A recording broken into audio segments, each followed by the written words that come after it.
Welcome to Linguistic Academy. Today the topic that I'm going to present before you is parts of speech. So let's start it. Can you please think, how do we use language in our everyday routine?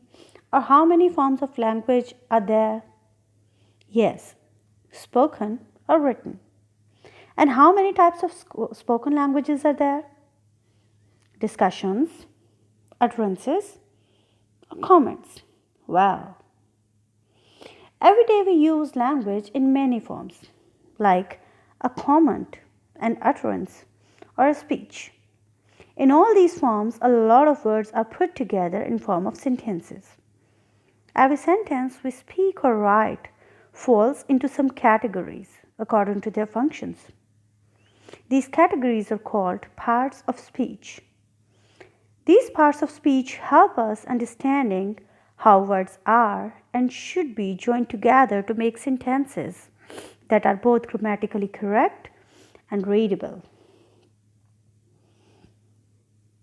There are 8 parts of speech in English language: noun, verb, pronoun, adjective, adverb, preposition, interjection, or conjunction. But there are some grammarians who include determiners as 9th part of speech as well. Now I'm going to elaborate them one by one. Noun. A very common definition of noun is that we have been learning since our childhood is that noun is the name of a person, place, or thing. But noun doesn't only mean this. It makes up largest amount of words in most languages. Moreover, it refers to person, place, thing, animal, idea, action, or quality. For example, person like chef, friend, Brad Pitt. Place like Paris, country, River Nile. Things like pen, socks, telephone. Animal like kitten, elephant, vulture. Idea like freedom, truth, loyalty. Action like arrival, inspection, belief. Or quality like beauty, courage, or dedication. These all are different forms of noun. Some of them you are really familiar with, but other are very uncommon. But when you read an English language text, you come across all these types of noun. Next is adjective. Adjective in simple words is the quality of a noun. In other words, we can say that adjective modifies a noun or a noun phrase. It normally indicates quality, size, shape, duration, or feeling. For example, a brave soldier. Brave is the quality of the soldier. It is enhancing the meaning of a soldier. So we can call that that brave is the adjective for the noun soldier. A true speaker. True is also presenting before us a quality. So this is an adjective. A long snake. Long is increase in size of that animal. It is telling us about the length of the snake. So it is also an adjective. The wide road. The wide road is also telling us the quality of the road, that this is wide. So this is also an adjective. Pronoun. Pronoun is a word that is used instead of a noun or a noun phrase. It is substitution for a noun that is mentioned earlier in that sentence, so that you don't have to repeat that word again and again.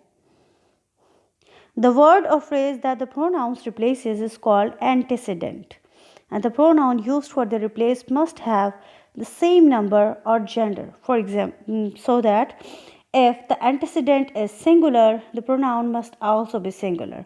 If the antecedent is plural, the pronoun must also be plural. In the same way, if the gender of antecedent is masculine, the pronoun must also be masculine. And if the gender of the antecedent is feminine, the pronoun must also be feminine. For example, His child looks like him. We are using his, him in place of the name of a person that must have been mentioned earlier in that text. So these are pronouns. They had the same car as mine. Mine is referred to me as the first person, while they is about some person we are talking about that must have been mentioned earlier. So this is a pronoun. We are also going to the party along with you. We is referring to first person like me and my companions, while you, I'm talking to you. So these both are pronouns that I am using in place of nouns or subjects.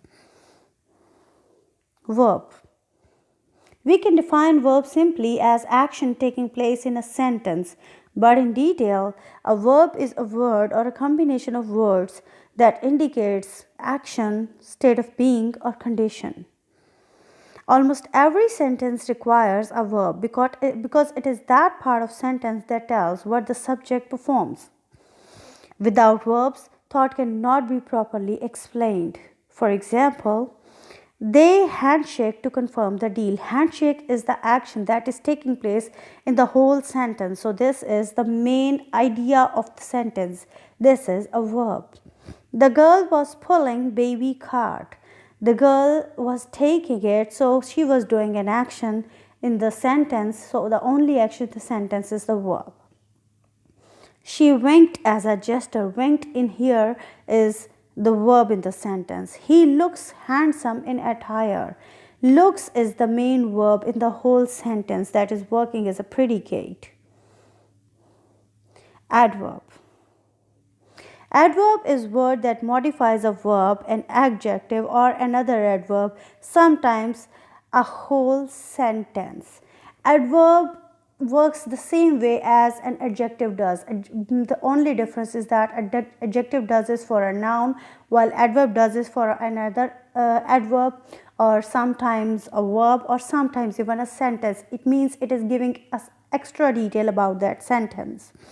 Typically, adverbs express manner, place, time, frequency, degree, or level of certainty. Sometimes adverbs end at ly sound, but normally it looks like adjective. So I am telling you the difference over here in this example. For example, yesterday the girl was playing happily outside. This is a sentence, but it has more than one adjectives over here. Let us elaborate. Yesterday the girl was playing. The main verb in the main idea in the sentence is the girl was playing. Now it is giving a more detail. Happily means the girl was playing happily. She was playing happily outside. There are two adverbs. And yesterday the girl was playing happily outside. So there are three adverbs. First adverb is yesterday. The other adverb is happily. And the third adverb is outside. Preposition. Preposition is a word used to link noun, pronouns, or phrases in other words within a sentence. They are short words and are placed directly in front of noun. For example, we say on the table, under the table, at the school. So these are a little bit details that tell us the relationship between the thing and the whole idea. So what do? They connect people, objects, time, and locations. For example, on the way, the person is going on the way. At the dinner, we enjoyed a lot at the dinner. The dinner is being related to the sentence with the help of preposition at. Under the sea, the swimmer was swimming deep under the sea. So it means he was not above the sea, he was not beside the sea. There are three types of adjectives that prepositions that can be used here: beside the sea, above sea, beneath the sea. So when I am telling you under the sea, it means he might be some swimmer. And in the newspaper. Next, our part of speech is conjunction. Conjunctions are the words that join words or group of words such as phrases, clauses, or even sentences that are of equal importance. When we have complicated sentences, we have two sentences that are joined together with the help of conjunctions. They connect phrases or clauses in such a way that a relationship between these different parts of sentences is developed. Some of the conjunctions are and, but, yet, although, but they are used as follows. She requested him, but he didn't help her. There are two sentences. She requested him, and the other sentence is he didn't help her. So the second sentence is contradictory to the first one. So we are using it, but, that she requested him, but he was not willing to help her. I forgot to bring my laptop and camera. I am joining two parts of the sentence together with the help of word and. By adding an and at the end, I am combining two things in the same state. He says nice words, yet you don't trust him. Even in this example, the second sentence is contradictory to the first one. So we are using yet, that he is trying to convince us a lot. He says nice words, yet you don't trust him. And although he speaks seldom, he says meaningful words. Although is again, it is giving us a detail, and yes, the first part of the sentence is giving us a detail, but still these are two sentences that are linked with the word although. Next is interjection. An interjection is a word or a phrase that mainly expresses a feeling or emotions rather than a meaning. For example, in our daily language, wow, what a beautiful dress it is. Wow, it's an extraordinary word that is not really linked to that sentence, but still we use it. So this is an interjection. Let us read it a bit in a bit more detail. It is an independent word and has grammatically no relation with the rest of the sentence. As I told you earlier, that the interjection wow word has no grammatical relationship with rest of the sentence. Like without using this word, rest of the sentence will be complete, but we are using it just to enhance our feelings and emotions. It is more commonly used in spoken language rather than formal writings. It expresses feelings of joy, sorrow, surprise, or pain, etc. Like not only wow is an interjection, alas, sorry, I'm very, hurrah, all these are interjections that are used in different states. For example, Yahoo! I got a job. The person is very excited, so he is saying using the interjection Yahoo! Wow, what a beautiful painting. Wow is again an interjection. Ouch, it hurts. Ouch is the feeling of sadness, pain. Sorry, I forgot to bring my purse. Sorry is again an object that is used in sad manner. Now the last one is determiner. Determiner sometimes is not included in parts of speech, but there are some schools of grammar that also include determiners as another part of speech. So I'm going to define it a little more. Determiner is the word that introduces a noun. It always comes before a noun or any other adjective that describes a noun. It comes before a singular noun, but in few cases it comes before plurals as well.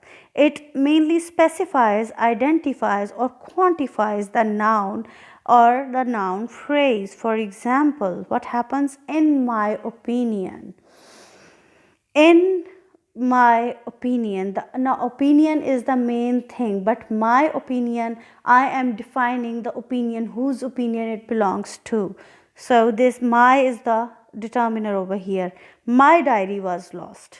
I am again telling you something about diary. Diary was lost, but my diary, I am specifying it that it belongs to me. My diary was lost. She saw a shooting star. Now the star is the main noun, but a shooting star is again a determiner. A shooting star. It is quantifying that the shooting star was one in number, and the door is locked. We are specifying some specific door. that this is, otherwise we can say our door is locked, our doors are locked, but I am telling you the door is locked means it is some specific door, maybe the door of a cupboard, door of some specific room or whatever. So the door was locked, it means the person is talking about for some specific door. Okay guys, thank you for watching my video. I hope you must have liked it. If there's some queries regarding it, you can DM me, you can mention me in comments. Otherwise, subscribe my YouTube channel Linguistic Academy and stay tuned with us for more helpful videos. Thank you so much.